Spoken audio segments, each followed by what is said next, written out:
other news, there is dramatic new fallout today after hidden camera video surfaces showing NPR executive Ron Schiller slamming conservatives, calling the Tea Party racist, and questioning whether NPR needs federal funding at all. Now, keep in mind, this organization is supposed to be objective and nonpartisan, and yet here is one of its senior executives caught on undercover video saying this.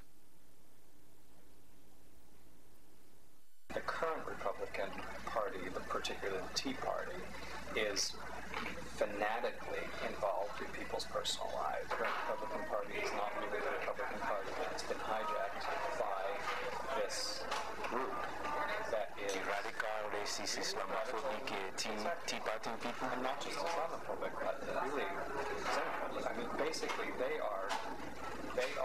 believe that sort of white middle America gun-toting. I mean, it's pretty scary.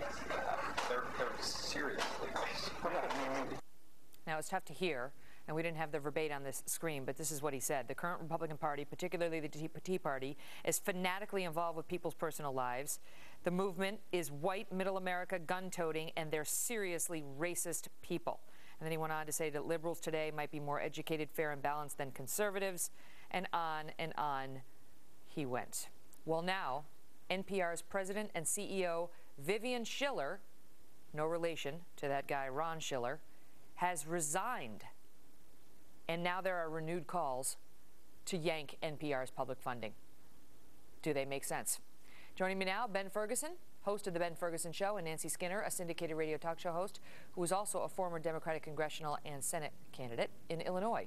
All right, panel, so now we see Vivian Schiller is gone. This is the one, just before we get started, just in case our viewers forgot, here's Vivian not long ago. You know, Ron feels the way he feels. That is not for me to pass judgment on. That is really his feelings that he expressed on Fox News are really between him and his, psychiatrist or his publicist, or take your pick. But it is not compatible with a news analyst with the role of a news analyst on NPR's air. All right, Ben. So that was good old Vivian saying Juan Williams needed psychiatric help because of comments he made on the O'Reilly factor, comments that she fired him for.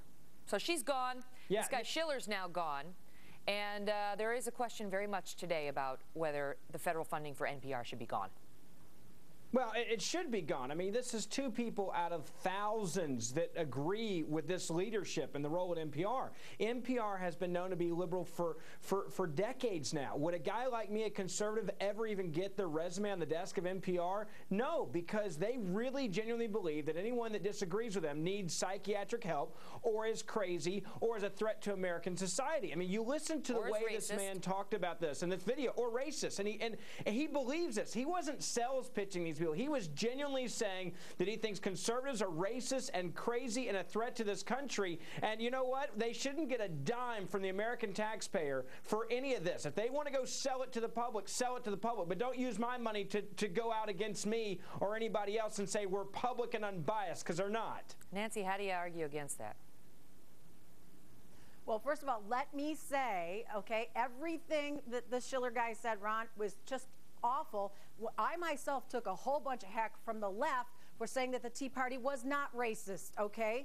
But having said that, let's put a little contrast to this. Ben, what you said is that the terrible comments of one guy should mean the defunding of a whole organization, of which only 1% to 3% of their budget really does come directly. What about then good, they can make it on their own. Which is a no, Ben, let me finish my sentence. A 501c3 conservative organization. If you look at any fundraiser and you had a little camera in their room what they had to say, which group, Nancy? I'm sorry, I missed the proper name. Nancy, the Heritage Foundation doesn't get a dime from taxpayers. The Heritage Foundation doesn't get a dime of money from taxpayers, and they never asked for it. It's tax deductible. There's a whole host of the Conservative Reform Institute. There are lots of organizations that get they're 501c3s. You get a deduction. But that's not the same as actually getting taxpayer dollars to keep you in business, as NPR does. And the thing that's interesting about this tape, in addition to the obvious, Ben, is that this guy Schiller is on there, and this guy's not small potatoes.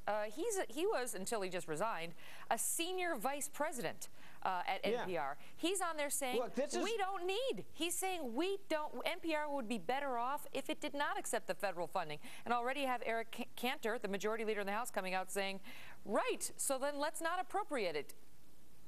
Look, there's a huge difference between having a nonprofit and actually getting government funds in the tens of millions of dollars per year like NPR does. I'm not going to sit here and say that every 501c3 is getting money from the government. It's a ridiculous argument, Nancy, and you know that. This is an organization that is getting money from taxpayers and trashing anyone with an opposite viewpoint. And don't act like it's only the top that's disconnected from reality. Everybody working at NPR believes the same thing that their leadership believes, or the mass majority of them do. Oh, everybody. You know what? Can I respond to that, Megan? Yeah, go ahead. You know, honestly, if you look at that NPR, if you look at this organization, I'm from the world of talk radio. It is 99.9% conservative, and a lot of it is just complete. Guess what? We don't ask for a dime from the government to do it either. NPR is 99.9% conservative? No, Nancy doesn't I think Ben, I can't. All right, I got to be able to finish one sentence. That's for Nancy. So what I'm saying is, let the Corporation for Public Broadcasting. What they have tried to do is go out of their way. In fact, do gymnastics to present both sides so that they aren't perceived as a liberal organization. But let me ask you this. Let me ask you this, Nancy. Give me one conservative on NPR. But this is for Nancy. Here, so Vivian Schiller steps down today. And by the way, this Ron Schiller, now he's lost the job that he was going to go to out in, I think, at Aspen. So not only is he out of his job at NPR, but now he's declined to take the new job, which you can read into that, what the new employer might have said to him in the wake of this. In any event, Nancy, this is, okay, it's one thing for Vivian Schiller to now step down, right? Because she was just out there touting how objective NPR is, and she's got her senior vice president caught on tape saying Republicans, the Tea Party, are racist and gun-toting and scary and so on, right? So she's got to go. But that might send a message if the NPR board said, right, Vivian, she's got to go, and we're sorry, and that doesn't reflect how they feel. That's not what they said. They came out and said, we accept the resignation with regret, with understanding, but genuine regret and great respect for her and so on, and touting and praising her. They love her. It's obvious to me that they're just letting her go because they feel like they need to do it from a PR move, but their heart's not in it, Nancy. Well, the director did say now that they let her go, that this was one step too many, and they actually fired her. But they're so sorry. They're doing it with such regret. With regret, that means that you don't want to do it. Indictment. But you know, look, Nancy, this is what you're failing to understand today, Nancy. This is what you're failing to understand today. You have an organization. And what his tactics you have an organization. You have an organization that still ideologically, after they regretfully let this woman go, still believe in the principles that she's pushing, and they want my tax dollars to do it. When I'm on the radio every day, guess what? I don't get a dime from the government to do it. I do it on my own. People pay me on my own, and that's what the NPR should do, is say, hey, we don't need the money for the taxpayers. According to our brain room, NPR actually only reported about $630,000 in government grants for 2008, which is the latest info we have. So we'll see how much money it is and where it goes. Listen, thank you both for your perspective on it. I appreciate it. You bet. Well, the Wisconsin Senate Majority Leader is now claiming that